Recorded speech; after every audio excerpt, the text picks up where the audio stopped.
Hello everyone and welcome to my first double threshold training day. And what is it going to be? It's the Alphafly 1 OG versus, I finally got them, the Alphafly 3. Said I wasn't going to get them, but Nike kept teasing me. They kept going in, going out of stock. They know what they're doing and they're here now. Let's go see what they're like. First of all, we're going to test the Alphafly 3 and we're going to do a sort of 3-mile warm-up to a park locally and then do a 5-kilometer threshold test, trying to go about 3:45 per kilometer, which is about my goal speed for a 10K I've got on Sunday. And then we're gonna come home, eat, refuel, and then about 6, 7, 8, maybe 8 hours later, we will go again in the OG Alphaflys, and then maybe in about 8 hours time in the evening, I will head to another park to do the exact same test in the original Alphaflys. I've also got my heart rate monitor on from Garmin to compare the stats for, well, heart rate, but then it also would do stride length, cadence, vertical oscillation, so we'll get all the stats and we'll have a look at it after we get the sessions done. See you at the park. Right everyone, wandering towards Osterley now in a country lane. It's a very strange country lane because there's a motorway 50 metres to the right, but if you wouldn't know about that, you couldn't hear it in the countryside, but you're not.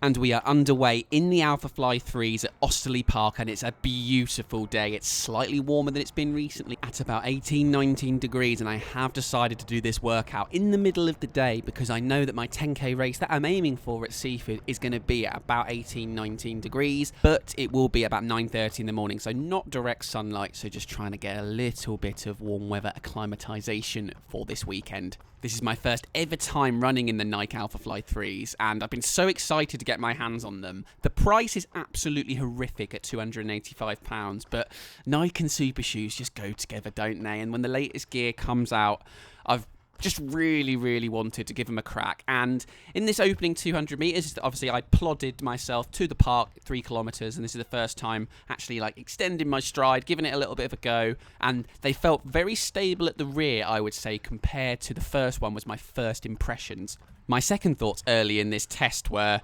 3 minutes 50 per kilometre, and I'm aiming for the 3:45. And in those opening 200 metres, my legs felt pretty fresh. I hadn't done a run for a couple of days. And usually in those opening 200 metres, if you feel all right, you go a little bit quick and then you just ease it back. But if anything, I was getting slower and slower, and I was pretty sure that it was the GPS being off a little bit.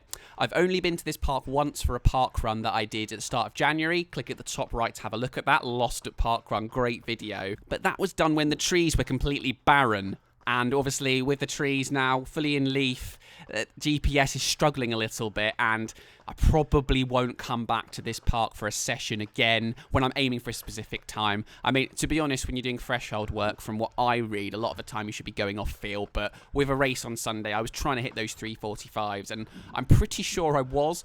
Also learned that those gates are only open for park run. Go through a puddle there I wasn't too happy about. And some locals going in the mud. And then I think as I turn right around the corner here, that gate was open during park run. So it wasn't really the most ideal location, I would say, to be trying to hit a goal speed. Lovely place to run, yes, beautiful day. But when you're trying to hit a specific goal, maybe I won't come back next time. But you live and learn. Also, I didn't remember it being quite as traily as these, and I don't think it suits massive stacked shoes being on sort of this sort of ground. It's not the worst ground in the world, but my ankles were rolling quite a bit, which they generally do, and I did, after about 2 kilometers, had a blister. And here, I managed to drop, and I'm glad I noticed, wasn't listening to music, my card and fob on the ground, so that was also a lovely bit of a cock up there. Going really well this first Alphafly 3 test. Right, J-Mills, let's try and hit some 3:45s again. Skipping forward a couple of 100 metres, and I finally managed to hone in on the goal speed, a little bit quicker maybe. GPS has caught up, and we're just moving along, and nice turnover, 170 heart rate. It's getting up there towards 175, which is generally sort of my lower threshold, and then maybe 180 is like, once I get past that, I've got about maybe a mile left. At this point, I was also thinking that because it was so much greener than when I was here before, I wasn't really sure where I was going. I knew there was a right turn up here somewhere that I needed to head down. Hopefully I don't get lost again. Approaching a mile now, and shock horror, I'm starting to feel pretty hot in this direct sunshine. My heart rate 178. It's pretty high, and I've still got 3.5 kilometers to do. Saying I'm going at 3 minutes 50 per kilometer. My breathing's getting up. The shoes feel like Alphaflys. They feel very, very similar to Alphaflys, just a little bit harder. And I'm not really sure if I like or dislike that at this point. And that's probably mainly because I'm on a trail path that's not a perfect road. So I'm going to have to test these on a road at some point to see how they feel. And my prayers were answered. I foretold this. I missed the turn off for the park run and ended up coming out of the park onto a road to properly test these Alphafly 3s out. I didn't do this on purpose. I did have full intention of completing the park run 2.5 lap course twice and getting a park run segment in, because that's always good here. We love a Strava segment on Crown My Run. But now we are on some nice flat tarmac for the next 3K. And we can properly enjoy these new shoes and see what they think about. Oh yes, Big Daddy, we're on that beautiful road. I am such a road runner fairy. But these shoes were designed with road running intentions. And now we are hitting, if anything, a bit too quick than the goal speed, because they really started singing on this road. Main difference to me from the Alphafly originals, as I said, is they're slightly harder at the rear. And I would say it's so easy to just sort of sit on the rear in the Alphafly ones because it just feels so soft and yummy. And you can still go at a really good speed, just hill striking the hell out of it. But that slightly firmer hill just made me want to be on my toes a little bit more. And I mean, whether that helps me for a marathon, as these are mainly marathon shoes, or at least the longer distance half marathon marathons, I don't know. But I would say certainly for 5 or 10Ks on initial feel, also because they're a little bit lighter than the original Alphaflys, I would say that maybe these could be slightly quicker. Obviously a long way to go. I'm only in the first, 700 meters of actually using these on proper road. I am going a little bit too quick here. I've got a little bit excited. I was on the trails, just GPS going up and down all over the place, running around puddles and gates, and now I'm just locking into a pace that's a little bit quicker than the goal speed. My heart rate 182 is too high. It's not really threshold training. It is hot though, so we're going to try and crack on and get this 5 kilometers done. Moving to 3.2 kilometers, and it was here where I decided that making it to 5 kilometers just wasn't a good decision. 185 heart. There's going to be no benefit to me basically doing an almost full-out effort at this point to get to 5K. It's so much warmer than I've been training at in the recent 4 or 5 months, so here I decide to turn back and just do a 4-kilometer run, try and keep my form as good as I can, because I knew that final kilometer, if I tried to keep 3:45, would have been absolutely horrendous. Midday sunshine really is a little git.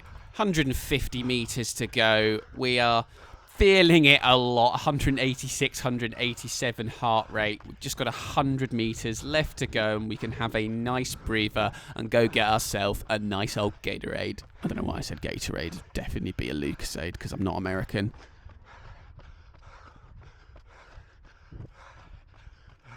And we are there. Definitely a threshold effort. Don't know what you're saying. Managed 4K. Heart rate was well into the high 180s, so there's no point going for a 5K. We'll see how I do later.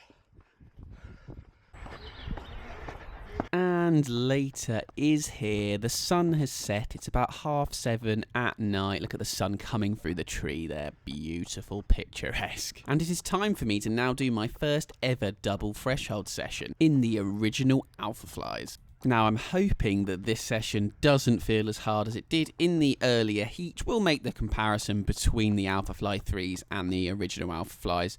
Not perfect, but then again, this is my first ever double threshold session, so the fatigue from that maybe will counteract it a little bit. I wasn't feeling too leggy, truth be told. Nothing that a couple of strides beforehand couldn't sort out, and we're up and away, looking to get to that 3:45 speed, which we get a lot quicker than last time. A lap of the park completed now, and we are going along at a good speed, a little bit quicker than the goal speed here. Have we not learnt our lessons from last time? But as we take avoiding action onto the grass, Heart rate 171, not too bad if we can manage to keep it there, but 335 per kilometre, that is doubt. But the Alphaflys just love throwing you along. The Alphafly 3s were doing it, the OGs do it. It's just like, for me, it's like the perfect tempo shoe if it just gives you a little bit extra at all times. And swiftly on to the end of the second kilometre, and still going along early 340s. Heart rate was 175 initially. It's just creeping up now to 177, 178.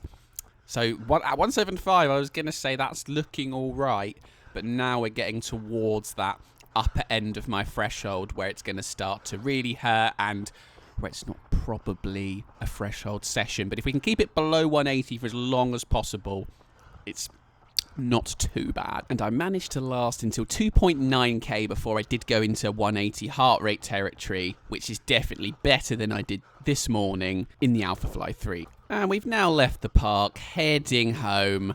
End of the workout, a slight little kick at the end, because you always got to give it a little bit something in the final 100 metres. But the heart rate, maximum, only up to 183 I've seen there, which is down by about 4 or 5. And we are there.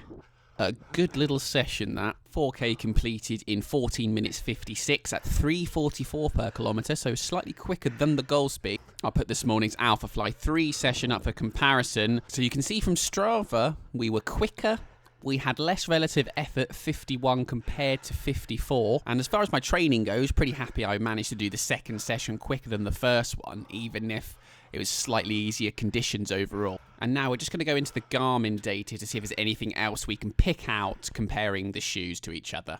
And now bringing that data up, you can see that there's not a massive difference between the two, as you'd really expect from paces that were very similar overall, only 0.03 per kilometre difference. The main difference mainly being the average ground contact time balance, which in the OG Alphas on the left was almost in perfect balance, which is actually very good for me. All of that strength and conditioning coming in clutch.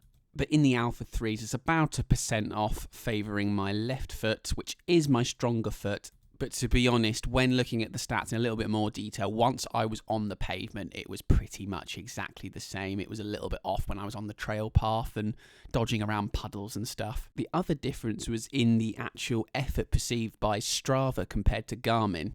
Even though Strava did show that the perceived effort was a bit lower in the Alphas, as was discussed mainly because of temperature, I believe. On the Garmin, that difference was much, much bigger. The exercise load in the OGs was 111 and it was 197 in the Alpha 3s. The aerobic impact was basically the same, but then apparently in the Alpha 3s I was having a pretty big anaerobic impact as well, which probably not ideal. What I want to be doing 4 or 5 days out from my 10k is going to anaerobic. Of course, these algorithms aren't perfect, but I was using the Garmin heart rate monitor strap, so you'd imagine the Garmin data would work better with that than the Strava one, but who really knows? So overall, what have I learned comparing the OG Alphaflys to the Alphafly 3s? Very, very similar feeling. The Alpha 3s are slightly harder at the rear, and based on my current testing, which obviously is just one 4k run a piece, if you've got some original Alphaflys, £285 to get the Alpha 3s, maybe sack that off and stick with your OGs.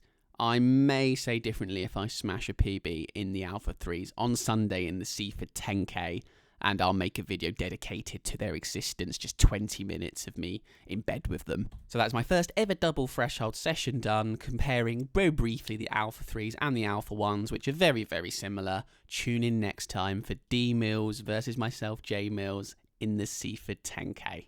See you soon, everyone.